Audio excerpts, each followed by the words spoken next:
Bienvenue à vous pour cette nouvelle séance de problème CM1 CM2. Nous sommes toujours sur la proportionnalité et voici la séance numéro 2. Allons-y. Cette leçon porte sur des problèmes de proportionnalité. Pour que deux choses soient proportionnelles, on s'en rappelle, il faut que leur rapport soit toujours le même. Par exemple, pour que le nombre de livres et le prix qu'on paie soient proportionnels, il faut qu'un livre coûte toujours la même chose, quel que soit le nombre de livres qu'on achète. La dernière fois, nous avons appris à utiliser un tableau de proportionnalité. On va revoir tout ça rapidement. On se rappelle qu'il y a trois manières d'utiliser ce tableau. On va les voir en vitesse. Pour résoudre ce type de problème, nous allons utiliser le tableau de proportionnalité. Le voilà. Voyons comment il fonctionne. C'est parti. Premièrement, premièrement, on peut chercher le rapport entre la première ligne et la deuxième. Ça veut dire, là pour le nombre de t-shirts, on va chercher combien coûte un t-shirt. Et une fois qu'on a trouvé cette information, ce sera facile de calculer le prix pour le nombre de t-shirts qu'on nous demande. Ici, cela revient chercher le prix d'un t-shirt, c'est ce que je vous raconte.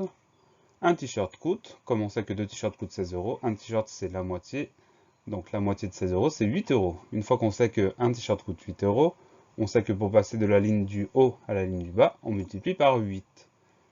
Donc à partir de là, c'est très facile, 4 t-shirts coûtent 4 x 8 ça fait 32 euros. Et 5 t-shirts coûtent 5 x 8 ça fait 40 euros. Donc première façon, on cherche le rapport entre la première ligne et la deuxième ligne. Une fois qu'on a trouvé ce rapport, c'est très facile.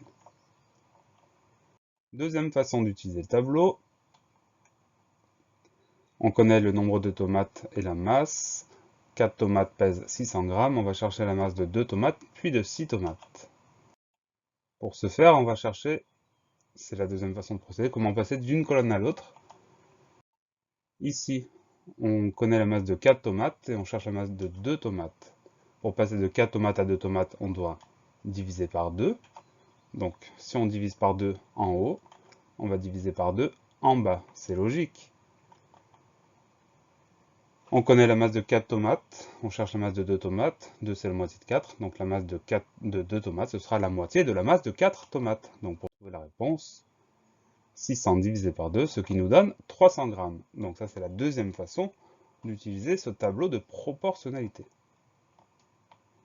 Non, on n'a pas fini avec la deuxième façon, puisqu'il y a encore une colonne. On connaît la masse de 4 tomates, de 2 tomates, on cherche la masse de 6 tomates. Pour passer de 2 tomates à 6 tomates, on doit multiplier par 3. Donc si on multiplie par 3 en haut, on multiplie par 3 en bas aussi. Donc 2 fois 3, ça fait 6, on est bon. La masse de 6 tomates, ce sera 300 multiplié par 3, ce qui nous donne 900 grammes. Allez, dernière façon d'utiliser le tableau. On a 3 seaux qui contiennent 18 litres d'eau, 2 seaux qui contiennent 12 litres d'eau, et on cherche 5 seaux. On peut utiliser des résultats qu'on connaît déjà, c'est ce qu'on va faire ici. On sait que 3 seaux contiennent 18 litres et que 2 seaux en contiennent 12. On cherche 5 seaux, mais on sait que 5 seaux, c'est 3 seaux plus 2 seaux. Donc si on additionne ces deux colonnes, ça nous donne la colonne suivante. On va faire la même chose en bas. On va additionner le 18 plus le 12, ce qui va nous donner la quantité d'eau contenue dans 5 seaux. La quantité de 5 seaux est donc de 18 plus 12, ça nous donne 30 litres. Voilà pour les trois façons d'utiliser le tableau. On va prendre quelques exemples pour voir si tout fonctionne. Allez, c'est parti. 4 boîtes d'œufs contiennent 24 œufs. Combien d'œufs trouve-t-on dans 6 boîtes? 10 boîtes. Ce problème parle du nombre d'œufs contenus dans des boîtes. On va remplir le tableau. Qu'est-ce qu'on connaît? On connaît le nombre de boîtes et le nombre d'œufs.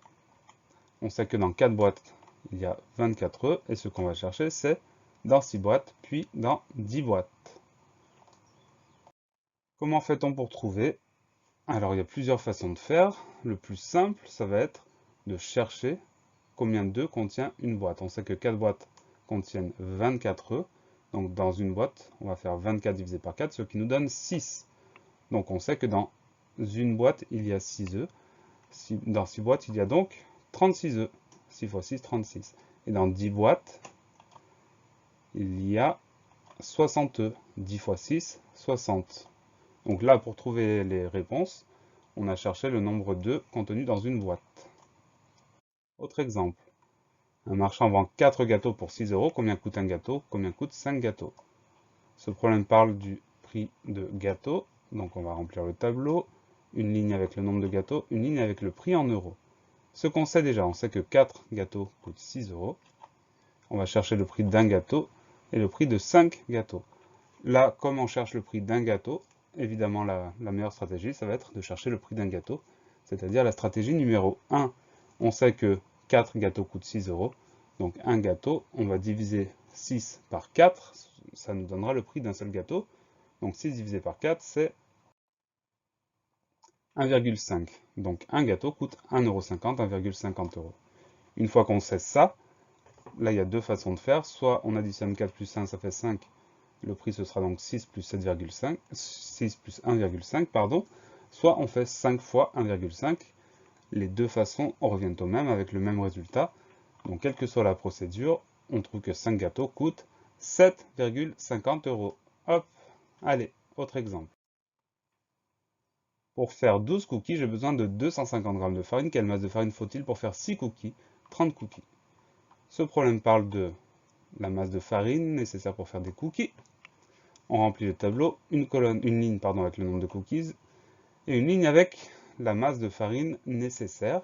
Ce qu'on sait déjà, on sait que pour 12 cookies, il faut 250 g de farine et on va chercher pour 6 cookies et pour 30 cookies. Donc là, c'est très simple. On commence par chercher la masse de farine pour 6 cookies. On connaît la masse de farine pour 12 cookies. 6, c'est la moitié de 12. Donc la masse, on va prendre la moitié de 250. Ça nous donne 125. Maintenant, je connais la masse de 6 cookies et la masse pour 12 cookies. Je cherche la masse pour 30 cookies. Pour passer du 6 au 30, on multiplie par 5. Donc, pour passer de 125 à la réponse, on va multiplier par 5 aussi. 125 multiplié par 5, ça nous donne 625 g de farine. Et voilà le travail. Autre problème. Dans une école de 12 classes, on compte 288 élèves. Combien y a-t-il d'élèves dans 2 classes? 5 classes. Allez, ce problème parle du nombre d'élèves. On va remplir le tableau. Une ligne avec le nombre de classes, une ligne avec le nombre d'élèves, ce qu'on sait déjà. On sait que dans 12 classes, il y a 288 élèves. On cherche dans 2 classes et dans 5 classes. Alors, comment on peut faire? On peut chercher le nombre d'élèves dans une classe ou bien on peut chercher le rapport entre 12 et 2. Les deux fonctionnent. On va chercher le rapport entre 12 et 2. Pour passer de la colonne de 12 à la colonne de 2, on divise par 6. Donc on va faire 288 divisé par 6 pour trouver le nombre d'élèves dans 2 classes, ce qui nous donne 48 élèves. Une fois qu'on a fait ça, on va chercher le nombre d'élèves dans 5 classes. Alors là, les résultats qu'on connaît déjà ne nous aident pas vraiment. Donc, le plus simple, on va chercher combien il y a d'élèves dans une classe et ensuite on multipliera par 5. On sait que dans 2 classes, il y a 48 élèves. Donc dans une classe, on va prendre la moitié de 48, ça nous donne 24. Donc on retient que dans une classe, il y a 24 élèves et on cherche pour 5 classes. Pour 5 classes, on va faire 5 fois 24, puisque dans chaque classe, il y a 24 élèves, ce qui nous donne 120 élèves. Et voilà le travail. On va garder un exemple en tête, celui-là, et maintenant, ça va être à vous de jouer en résolvant les problèmes qui vous sont proposés. Allez, au travail!